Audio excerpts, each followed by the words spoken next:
Well, good morning to you and welcome to Eye on New Mexico. This morning, Danielle Tedesco is co-hosting with me as we discuss what is still very raw, a very emotional topic. Today, we are dedicating this full half hour to the school shooting at Berendo Middle School in Roswell that happened nearly 2 weeks ago. Joining our conversation this morning is Hanna Skandera, the Secretary Designate for Public Education Department in New Mexico, and Dr. George Davis, who is a child psychiatrist for the state's Children's, Youth, and Families Department. Both departments played and continue to play a very important role in this incident. You know, ordinarily when we have this kind of representation from state government during the legislative session, especially, we would normally talk about politics, but for this morning I wanted to make sure that we keep the focus on Roswell. We thought it was important for the community and more importantly for those kids. Absolutely. Shots rang out around 7:30 in the morning on Tuesday, January 15th. People immediately called 911 to report that a 7th grade boy had walked into the school's gym and opened fire. Within seconds, police subdued the shooter and secured the school, and minutes later, our newsroom sent a large crew to Roswell to report for you. We would eventually learn that 12-year-old Nathaniel Tavares was shot in the face and neck, and 13-year-old Kendall Sanders was shot in the shoulder. And the suspected shooter, Mason Campbell, a 7th grader who also attended Berendo Middle School, was named as the only suspect.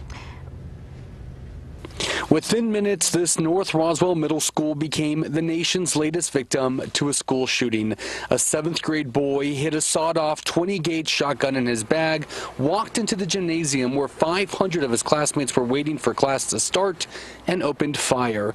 Kendall Sanders was hit in the right shoulder. A 12-year-old boy hit in the face, reports say, near his eyes. He is in surgery for a second time this afternoon, and his condition is still listed as critical.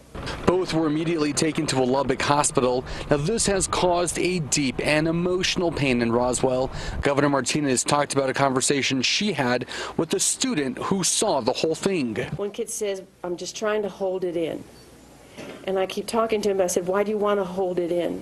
He says, I just don't want to let it out because then it won't stop. Police confirmed they executed 3 search warrants today to the shooter's house, his locker, and the bag he brought to the gym. With the help of teacher John Masterson and state police officer Gary Smith, the two were able to get the shooter to drop his gun and surrender. That shooter is in custody, charges pending. So many questions remain. What could trigger a 7th grade boy to open fire in his school, and where could he get a sawed-off shotgun? All questions state police will be asking. And we should mention, since this story originally aired, we do know that he has been charged with 3 counts of aggravated battery with a weapon. Let's start with PED's response. You were there at the same press conferences that I was there. I would imagine you hear the news, and what's your response? Well, the response was immediately, as I actually had a conversation with the superintendent as soon as it took place, and then certainly headed straight to Berendo Middle School. I think you never want to see something like this happen. But the overwhelming sense I had in the 3 days I spent there was a community that pulled together like I've never seen.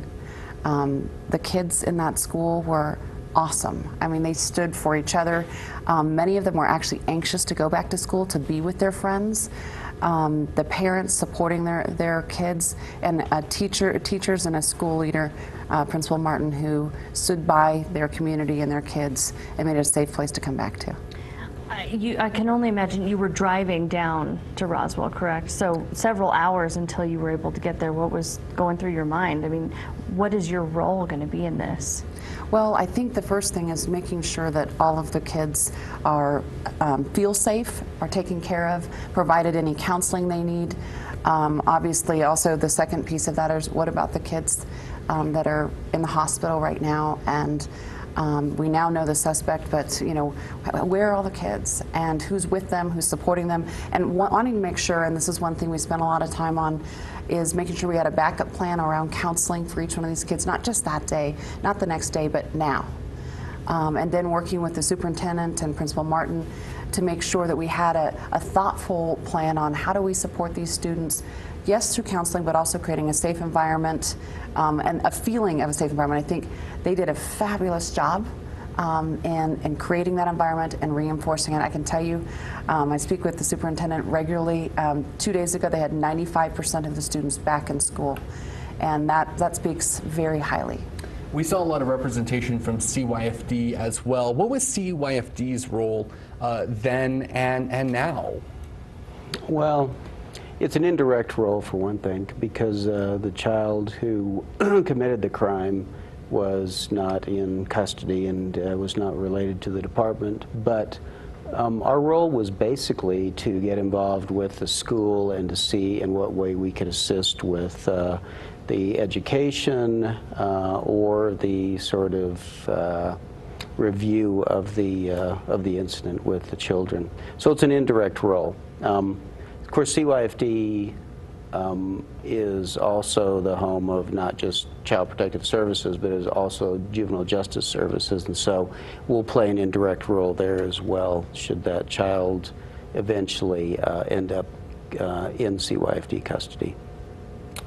This may be a question for both of you, but we've been hearing from the Roswell superintendent that these Arapahoe High School kids who survived a school shooting are going to be coming down and talking to the Roswell kids. And I think the superintendent is concerned that, you know, these kids aren't licensed counselors. They aren't, it's not proper for them to be counseling these kids, but I think they have said, we're not counseling them, we're just there for support. How do you guys feel about that? You know, I'll speak to what I saw when I was there, which is students anxious to go back to school, to be with their friends, to number one, because it was an environment they knew. Number two, because they wanted to be in that support system with their kids their same age, saying, I'm with you, hugging each other, crying, comforting each other. And so there was a lot of, I think, healing even in that first day or two as kids got back together and found that connection that they had and said, okay, I'm with my friends. I know I'm not alone. I'm not trying to process this alone. I can talk about it, and I thought it was really powerful, and you could see it in living color. From a child psychiatrist's point of view, is it helpful when somebody who's experienced something similar talks to people who are now dealing with these same kind of emotions? A lot. I think it's a lot, especially talking to same-age peers or children themselves who are talking about their own experience. I think it makes a great deal of difference. I think they get a lot less from talking heads than they do from their actual people that they're familiar with, like families. But sending and letting those other children speak with them about a similar incident, I think, was a great idea. I can say I think that's what I saw. I saw exactly what you're describing. As kids came together, there was a comfort and a it's going to be okay sense that came from being with their peers more than actually being with adults. I think they can process with their peers a lot more easily and a lot more naturally than they can with adults. Adults, you know, always go in with an agenda, and kids never go in with an agenda. So.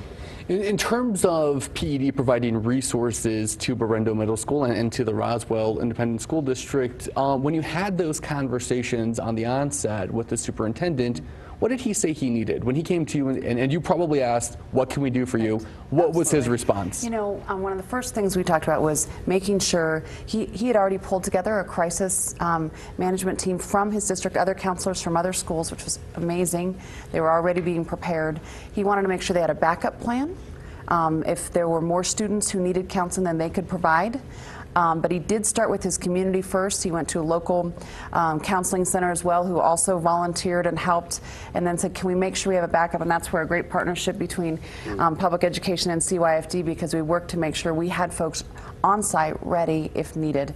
To date, that hasn't been needed, but it's ready, and the superintendent knows that, Principal Martin knows that, and the teachers of the school and the families in the community know that. So I would say it's going to be an ongoing, there's the immediate, but then there's that ongoing conversation of follow-up that is unknown at this point in some ways. We just want to be ready. So we just don't know how long, I mean, even a year from now, you guys are still going to keep that available whenever these kids need it, whenever the school needs it? That's right.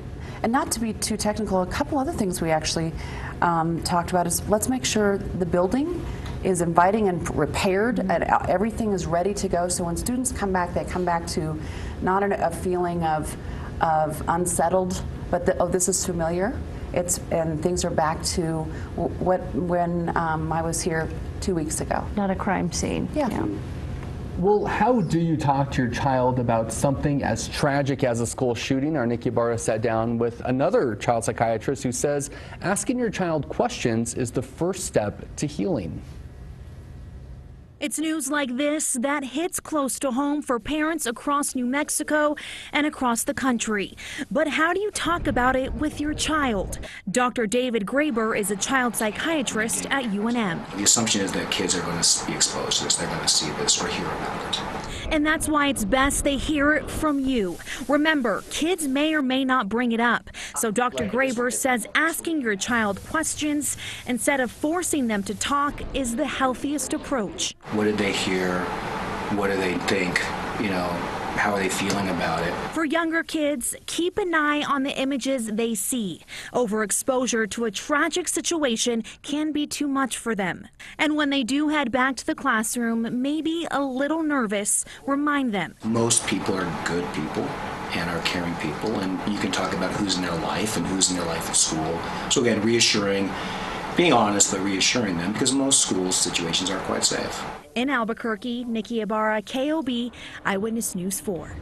Now, Dr. Davis, this is your area of expertise here. How do you have that conversation with your own kid, even if they don't go to Berendo Middle School, but they see that there was a school shooting at a public school in New Mexico, and they might have some concerns? How do you approach that with your own child? I think it's a really good point, is that it's really not just the kids who are at the school. It's the kids in your own home. It's the kids that see the images on TV or the kids that hear about it. It's a really remarkably distressing thing for them, because I think they think of school and they think of their life as a relatively safe kind of environment where they can do what they need to do, whether it's playing or being with friends or learning in school. You talk, you know, I agree very much with what Dr. Graber said, is you start talking with your kid without much of a script, actually. It's much better to ask them what they know about the incident, what they've heard about the incident, because hidden in that kind of thing is their concerns, their worries, and everything that they're concerned about. And believe it or not, I mean, even though there's certainly a standardized list of things that a child might worry about, there's also these very specific things to certain kids, depending on their age, their developmental level, and how much they need to know about an incident. So you ask them what they know about an incident, you ask them what they've heard, you ask them what they're worried about, but mainly you're listening for what their worries are. And then in some sense, you try to address those. And those worries almost always boil down to, am I safe? Are you safe? Can you take care of me? Are you going to be around me?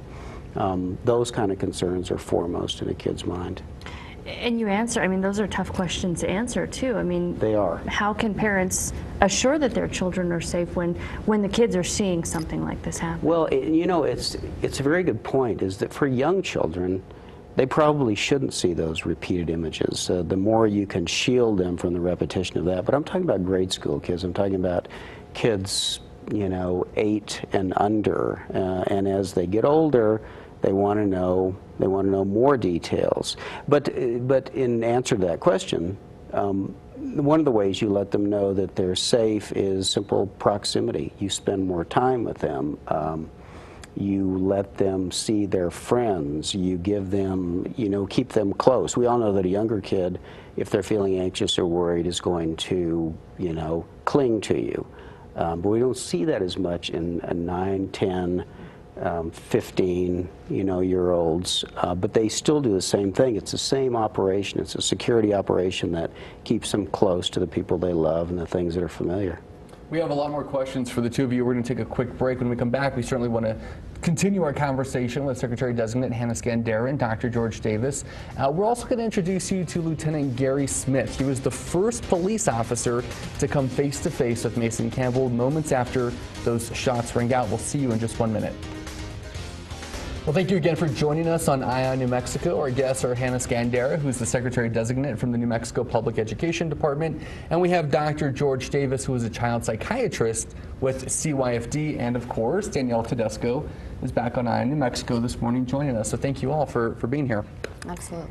The first police officer to come face-to-face with Mason Campbell was New Mexico State Police Lieutenant Gary Smith. Lieutenant Smith gave his first interview to Chris a week ago today. He told me that his day started off pretty routine. He dropped off his 6th grade son off at Berendo, and when he saw the school's principal, he secured his son in his police cruiser and he went into the building. Taking my son to school.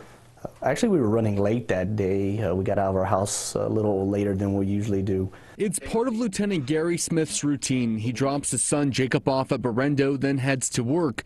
But as any police officer knows, work doesn't always begin at the office. 911, state your emergency. I have 2 kids injured at Berendo Middle School. I got a call from my daughter at Berendo Middle. Can you tell me if anyone was hurt, please? Began to notice something wasn't right. The principal saw Lieutenant Smith in the drop-off line and frantically waved him down. I have a school shooting at Berendo Middle School. Berendo Middle School, kid just got shot. 2 people are injured. She began to scream that there was an active shooter. There was shots being fired in the school. With his 6th grader still in his police cruiser, Lieutenant Smith was forced to think quickly. Officer Smith has the suspect. It was a very tough decision to leave that car, but it was one that was very easy to make, to go into the school and protect who I needed to protect. He made sure the principal was safe, then snaked through the halls before getting to the gym. I knew what I had. I knew what I didn't have, as in I didn't have my communications, I didn't have a vest on at the time, and I only had my sidearm. With that said, I still proceeded into where I knew where the gym was. At the time, Lieutenant Smith didn't know how many shooters were in the building or if the shooter was an adult or a child. Once I entered into the gym, I immediately noticed that a student or a young kid, child, who I immediately recognized, due to the fact of I know their parents very well, I know the child very well, know the whole family. So I immediately recognized him, and I immediately recognized the coach or the teacher that was standing pretty close to him. The child had his hands up in the air. I saw the firearm on the ground at the feet of the child, which I recognized to be a shotgun. I screamed out, "Who's the shooter?" and the coach yelled and pointed to Mr. Mason Campbell. When you saw that the shooter was Mason Campbell, did it break your heart a little bit? It does now. At that point, I was still in the police officer mode. I did what I had to do to secure the scene, secure the suspect, make sure there was no other life being endangered. But after, when I actually placed him in the room, when I secured him into a conference room, it did hit me that, I know this child, I know the parents, and it was almost heartbreaking. The 20-gauge shotgun was at Mason Campbell's feet, and Lieutenant Smith knew he had to get the child away from the weapon. I gave Mr. Campbell clear instructions to get on the ground. He refused to get on the ground. I gave him more instructions to turn away from me, which he did. And then I approached Mr. Mason and put my arm on his left arm, and I put him down to the ground, and I got him secured. While another staff member went to Lieutenant Smith's car to get handcuffs, he noticed a student badly wounded. The student was Nathaniel Tavares, and a teacher was helping him. I'm giving her instructions because I believe that the child was shot somewhere in the chest or face area, and that it appeared that he may be trying to suffocate or choke on his own blood. So I proceed to give instructions to the teacher to lift the head up and turn his head so the blood would run out or he would cough it out. Within 4 minutes, paramedics and other officers stormed the school, ensuring that there were no other shooters. Probably took a moment to realize how serious this was. There was a lot of motion, I should say. Lieutenant Smith went back to his son waiting in the car and had to explain that the boy who played baseball with him and the boy who was a close family friend would be the same boy blamed for taking a shotgun to school and opening fire on his classmates. You had mentioned that you guys were running late that morning. Are you so glad now that you were running late? 100%. I am so glad that I was there, that I could do what I could do to stop what I did stop. Yes, it was someone looking over us that, hey, I needed to be there at that time, and I was the one chosen to take care of what I needed to go take care of. One of the big things that we have heard and seen is how Roswell students and staff were prepared through drills to handle something like this. It got the kids out quickly. Hannah, how are those drills mandated? How often do they happen? Do you guys get involved in that? We required that they have a school safety plan, and we review those school safety plans on a regular basis and provide feedback. They did have a school safety plan, and they walked out their school safety plan with excellence. They also, at the local level, had worked with their sheriff's department, and they had actually done active shooter drills throughout the district. And those active shooter drills prepared them well for what happened at Brendo Middle School. You know, Dr. Davis, while we have you here, I think a lot of parents might be wondering, we see the images of Mason Campbell, and he looks just like so many of us. I mean, he's not somebody who we would have in our mind as somebody who would be capable of going to a school and shooting. And so I think for a lot of parents, it begs the question, is my child capable of doing this? And what kind of red flags, what should I be looking for as a parent within my own child, or maybe my nephew or another child who I know? And I think it's a great question, because it comes up whenever something like this happens. There's a certain amount of disbelief, because you look at Mason and he's a nice kid, and there aren't that many warning signals in that. And so it's important to recognize that I think children have inner lives, private lives, just like we do, and how to interpret what you see in terms of what they're actually feeling is an important kind of skill for parents to know. For example, like everybody knows what their normal kind of schedule and behavior and sociability is for their child. If a child starts isolating, not wanting to be with friends, not doing their normal activities, is more irritable, more fights with siblings, more, even if it looks like simple disobedience, it usually boils down to some other kind of troubling disturbance. And so you look for kids that are having more behavior problems, you look for children that are isolating, and that isolation can be almost anything, like if it's a lot more time on video games, a lot more fantasy involvement, or just preoccupations or obsessional kinds of behavior. Now I realize probably every 12-year-old is a little bit obsessed with video games. Yeah. Yep, So let's not get this out of proportion. However, it's a matter of what the difference is between their before behavior and the after behavior too. So in using your instincts, I think, is really important for parents. They know what they're looking at if they think about it. And then how do they approach that conversation? Are you feeling mentally healthy? I mean, there's no easy way to start that. And at the age of 12, you may not know what mentally healthy is supposed to feel like or look like. That's right. Right? That is so true. I think the average person, 12 to the side, the average person doesn't really know, can't always describe what their moods are like. Other people will describe it to you. And so you don't always ask about their moods, because you're sometimes a better judge as a parent of what their mood is. Because most kids of that age will say, I'm fine, leave me alone, or there's nothing wrong. And so parents have to take a much more supervisory and, how can I say, authoritative kind of role in this as the parents. The child might tell you everything's fine, but you know it's not. And Hannah, back me up on this point, because I think a lot of us will say, it's the job of the counselors at the schools and the teachers at the schools to tell me if my child is not doing well. But the truth of the matter is that nobody knows our child the way we as the parent do. That's right. Would you agree with that? I do, and I was thinking what happened when I was down in Roswell that was so significant and stood out to me in a remarkable way about the community. Is mentioned there was an evening where the Superintendent Burris and the Principal Martin pulled together all the families that had students, their children, at Brendo Middle School, and opened up for questions so everyone could be, but it was also, we're all together. We're all in this together. And so bringing the parents along to be a part of and acknowledging, in essence, without saying it out loud, we recognize your important role in this at this time in your kids' lives. And in fact, then actually opened it up so that the first day back at school, parents could go with their children to school and be with them.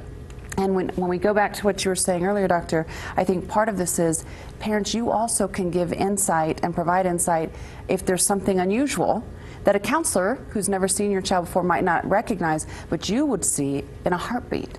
And I thought that was really, it made such a difference in regards to feeling safe for both the parents and the students, but it also inadvertently accomplished a goal that you're talking about, which is, hey, look for signs and see what you see.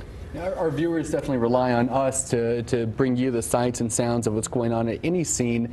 And even though we really couldn't get into it a lot on our daily newscast, I really have to say that I, as a reporter who was there along with you guys, was super impressed with the collaboration between the school, the State Department, CYFD, the local authorities, the counseling services that gathered around, and the community. And they all jived in together to work together for the common good of healing from the tragedy. You know, and the governor as well, we should mention. Absolutely, and I completely agree, and I think that sense of community, there was, you know, sometimes people talk about turf wars and all that. There was none of that. This was about a family coming together in the largest sense and making sure that children and their family were taken care of and safe. Well, I know this is a difficult topic for us to discuss, but I appreciate your professionalism and your expertise, and thank you for joining us, and thank you, Danielle, for being with us this morning. And don't forget the KOB Health Fair is happening today at Expo New Mexico. You can meet Danielle and I from 12 to 2 today. I'll see you back here at 5 and 10 o'clock for KOB Eyewitness News 4. Have a great morning.